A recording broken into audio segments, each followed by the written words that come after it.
तो ये गाजर का हलवा रेडी है, बहुत मज़े का है, ज़रूर ट्राई कीजिएगा, फीडबैक दीजिएगा, रेसिपी को लाइक कीजिएगा। बिस्मिल्लाहिर्रहमानिर्रहीम, अस्सलाम वालेकुम। मैं हूँ फ़रा और हाज़िर एक नई रेसिपी के साथ, जो कि है गाजर का हलवा। ये पैन है जिसमें मैंने 5 केजी जो गाजर थी उसको मैंने कद्दूकश कर लिया। अब ये चूल्हा हमारा बंद है और अब मैं इसमें डालूँगी तकरीबन 5 कप दूध के। ये 1 कप दूध है, ये मैं इसमें डालूंगी और इसी तरह के ये 5 कप जो है मैं इसमें डाल दूंगी। ये 5 कप दूध जो है मैंने इसमें डाल दिया है। अब मैं इसमें डालूंगी तकरीबन 5 कप चीनी के।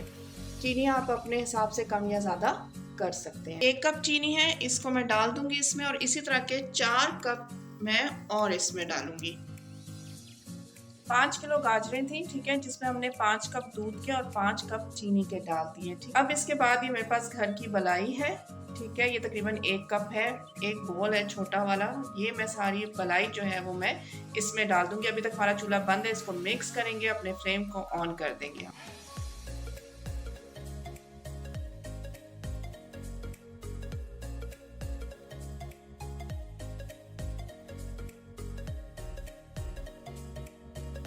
अब मैं इसको अच्छी तरह से मिक्स करूंगी और फ्लेम को ऑन कर दूंगी।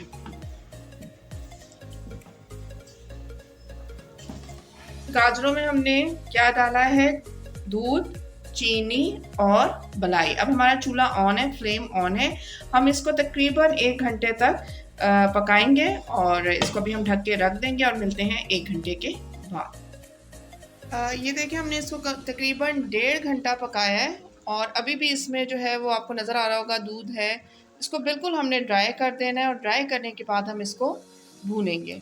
ये जो दूध था हमने डाला था और चीनी डाल के इसको पकाया था, दूध और चीनी जो है वो ड्राई हो गए हैं। इस पॉइंट पे अब हम इसमें थोड़ी सी चीनी और डालेंगे, इसलिए क्योंकि जो हम खोया यूज़ कर रहे हैं वो फीका है, ठीक है। तो यहाँ मैं 1 कप चीनी और डालूंगी। आप अपने टेस्ट के मुताबिक कम या ज़्यादा कर सकते हैं। तकरीबन 1 कप चीनी मैंने और डाल दी इसमें। अब मैं इसको अच्छी तरह मिक्स करूंगी। अब इस पॉइंट पे हमने हलवे को भूनना है। ये मेरे पास है देसी घी, ये इसमें मैं डालूंगी तकरीबन 2 कप। ये मेल्टेड भी हो सकता है, अब मैं इसी तरह डाल दूंगी और तकरीबन इतना डालूंगी कि ये 2 कप के बराबर देसी घी होगा। ज़बरदस्त सा ये भुन रहा है हमारा गाजर का हलवा और जो देसी घी की खुशबू आ रही है वो बहुत ज़बरदस्त आ रही है। इसको बस मैं थोड़ा सा और भूनूंगी और इसमें मैं डालूंगी इस पॉइंट पे खोया। तकरीबन आधा किलो खोया है मेरे पास, जो कि मैं इसके अंदर डाल दूंगी। अच्छा, आप इसके अंदर भी पिस्ते बादाम डाल सकते हैं, मैं इसके अंदर नहीं डालूंगी। मैं गार्निशिंग के लिए मैंने अलग से बादाम रखे हुए हैं जो कि मैं ऊपर से गार्निश करूंगी। अगर आप चाहें तो इसके अंदर पिस्ते और बादाम डाल सकते हैं। ये तकरीबन ½ kg मेरे पास खोया है जो कि मैं इसके अंदर डाल दूंगी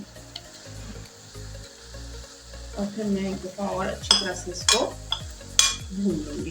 तकरीबन हमारा हलवा ऑलमोस्ट रेडी है। अब मैं आखिर में आपको दिखाती हूँ कि मैं इसके भूनने के बाद इसकी क्या शक्ल होगी। इसको मैंने तकरीबन 15 मिनट तक भूना है खोया डालने के बाद और ये बहुत ज़बरदस्त सा भून चुका है और बस अब मैं इसको डिश आउट करूँगी और फिर ऊपर से मैं इसमें बादाम की गार्निशिंग करूँगी। चाहें तो आप बादाम अंदर भी डाल सकते हैं। गाजर का हलवा हमारा रेडी है और इसको मैंने इस तरह से गार्निश कर लिया है। आप चाहें तो बादाम अंदर भी डाल सकते हैं। ये 5 केजी गाजरों का हलवा था, तो इस तरह काफ़ी ज़्यादा था ये, तो मैंने उनको ना इस तरह बॉक्सेस में डाल दिया। मैं इसको फ्रिज में रख दूँगी और हम इसको इस्तेमाल करते रहेंगे। अब ये आपके ऊपर है, आप 2 किलो का बनाना चाहें तो 2 किलो का बना लें। आप अपने हिसाब से इसकी जो मेजरमेंट है कर सकते हैं, कम या ज़्यादा कर सकते हैं। तो ये गाजर का हलवा रेडी है, बहुत मज़े का है, ज़रूर ट्राई कीजिएगा, फीडबैक दीजिएगा, रेसिपी को लाइक कीजिएगा।